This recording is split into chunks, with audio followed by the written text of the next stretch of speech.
러시아가 민간인 학살에 가담한 정황이 또 공개돼 전 세계가 격분하고 있습니다. 우크라이나 정보국 SBU는 지난 4월 2일 자국 통신망을 이용해 가족과 통화하는 러시아군의 통화 내역을 유튜브에 공개했는데요. 그 내용이 굉장히 충격적이어서 논란이 되고 있습니다. Кадыров уже все вылаживает.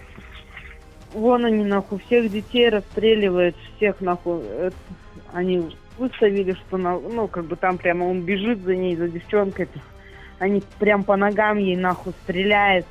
Девочке что-то 13 лет или что. 통화 내용이 그야말로 같은 사람이 맞나 싶은데요. 전쟁 초기 군에 끌려왔던 징집병조차 점차 참혹한 전장 환경에서 폭력에 무뎌져 잔혹한 범죄를 저지르고 있는 것으로 보입니다. 그런데 이런 통화가 한두 통이 아닙니다. 우크라이나 정보국 SSU가 운영하는 유튜브 채널에는 이런 영상 수십 건이 올라와 있는데요. 이 정도면 우크라이나의 선전이 아닌가 의심이 들 정도입니다. 그런데 놀랍게도 이 많은 도청이 전부 러시아군을 도청한 진짜 녹취록입니다. 어떻게 그런 일이 가능했을까요? 현재 러시아군은 자군의 무전을 사용하는 것이 아니라 우크라이나에서 노획한 핸드폰으로, 그것도 암호화가 전혀 되지 않는 2G 통신을 사용 중입니다. 심지어 이로 인해 우크라이나군에게 위치를 발각당해 기습당하거나 정보가 유출되는 등 막대한 문제가 발생하고 있음에도 핸드폰 사용을 멈추지 않고 있습니다. 군대라는 특성상 러시아군의 이러한 행동은 정말 이해가 안 되는데요. 그렇다면 러시아군은 왜 우크라이나의 통신망을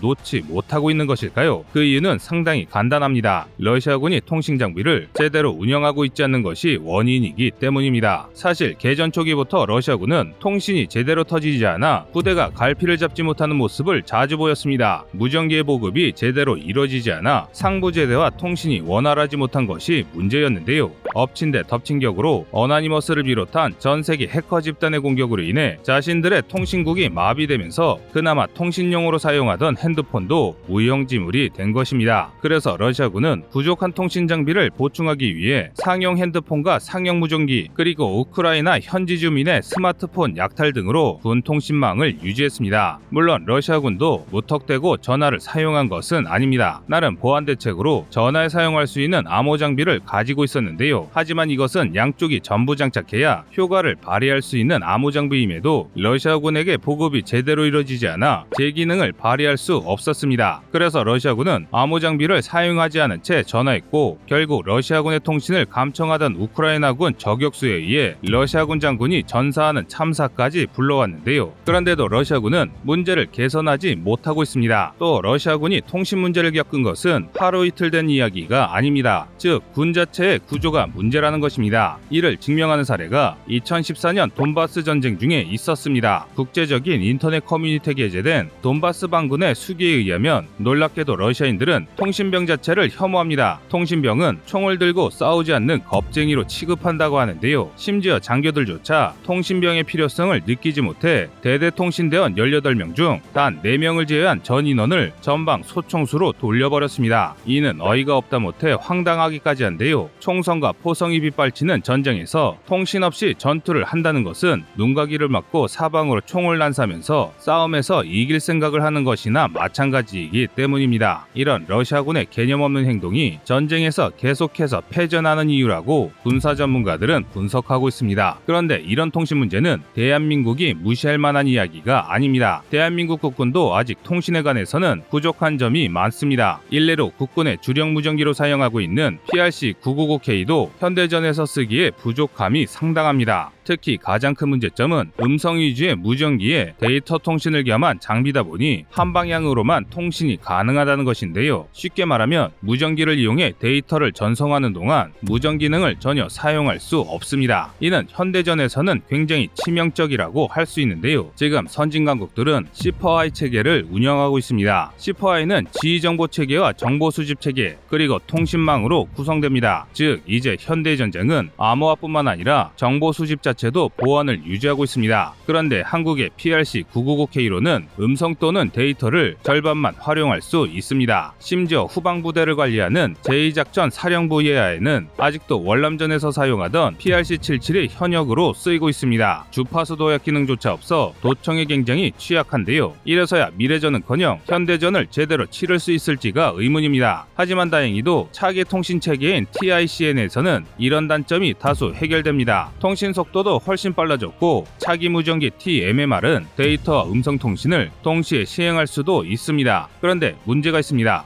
야전에서는 훈련마다 고장이 안 난 무전기를 돌려 쓰느라 바쁜데도 현재대로 무전기 수량이 충분하다는 논리로 보급소에 비해 예산이 턱없이 낮게 배정되어 있기 때문입니다. 세계 6위의 국방력을 갖고 있는 국가의 실상이라고 하기에는 이는 정말 부끄러운 현실인데요. 러시아는 세계 2위의 전투력을 갖고 있는 나라였습니다. 하지만 통신의 중요함을 간과하고 22위의 우크라이나에게 고전하고 있습니다. 지금 한 발의 미사일보다 제대로 된 통신 장비의 확보가 더 시급한 상황입니다. 이상 꺼리투브였습니다.